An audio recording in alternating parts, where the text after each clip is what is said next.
Hi guys. So ఈరోజు మనం 2 minutes వాక్య సిరీస్లో చూడబోయే టాపిక్ వచ్చేసేసి types of cost. Let's say I'm planning for a birthday party and I want to know all the cost I have incurred.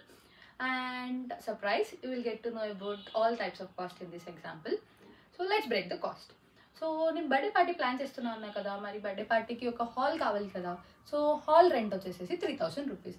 ఒక 10 people వచ్చినా నేను అదే 3000 రూపీస్ పే చేస్తా, 100 పీపుల్ వచ్చినా అదే 3000 రూపీస్ పే చేస్తా, అండ్ 1000 పీపుల్ వచ్చినా అదే 3000 పే చేస్తా.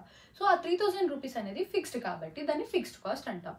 మరి గెస్ట్కి ఫుడ్ పెట్టాలి కదా, ఫుడ్ వచ్చేసేసి పర్ హెడ్ 200 రూపీస్. సో ఒక 10 పీపుల్ వస్తే 2000 రూపీస్ ఇంకర్ అవుతాను ఫుడ్ కాస్ట్. అదే ఒకవేళ 20 పీపుల్ వస్తే 4000 రూపీస్ ఇంకర్ అవుతాను.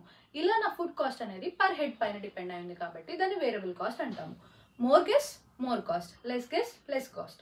సో ఇలా పర్ యూనిట్ పైన డిపెండ్ అయ్యేదాన్ని వేరియబుల్ కాస్ట్ అంటాం. అండ్ ఈ పార్టీలో కేక్ అండ్ రిటర్న్ గిఫ్ట్స్ కూడా ప్లాన్ చేయాలి కదా మరి. సో ఇవన్నీ డైరెక్ట్ పార్టీకి రిలేట్ అయి ఉన్నాయి కాబట్టి దీన్ని డైరెక్ట్ కాస్ట్ అంటాం. ఇవే కాకుండా ఎలక్ట్రిసిటీ అండ్ క్లీనింగ్ ఈ కాస్ట్ కూడా నేను ఇంకర్ అవుతాను. ఇవి మేబీ డైరెక్ట్ పార్టీకి రిలేట్ అయి ఉండకపోవచ్చు, బట్ ఇండైరెక్ట్గా ఇంకర్ అవుతాం. సో దీన్ని ఇండైరెక్ట్ కాస్ట్ అంటాం. అండ్ అంతేకాకుండా నేను డీజేకి ఒక 2000 రూపీస్ అడ్వాన్స్ పే చేశాను, బట్ లాస్ట్ మంత్లో టైం లేకపోవడం వల్ల దాన్ని క్యాన్సిల్ చేశాను. ఆ amount non refundable, but already నేను అది ఇంకర్ అయిపోయాను. దీన్ని సంక్ కాస్ట్ అంటాం. Sunk cost is a cost which has been already incurred but cannot be recovered.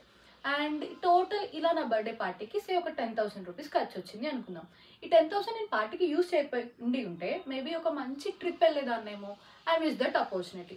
So దీన్ని ఆపర్చునిటీ కాస్ట్ అంటాం అనమాట. Opportunity cost is the cost of best alternative use, next best alternative use. So ఇలా ఒక పార్టీలో ఇన్ని types of cost hidden అయి ఉన్నాయన్నమాట.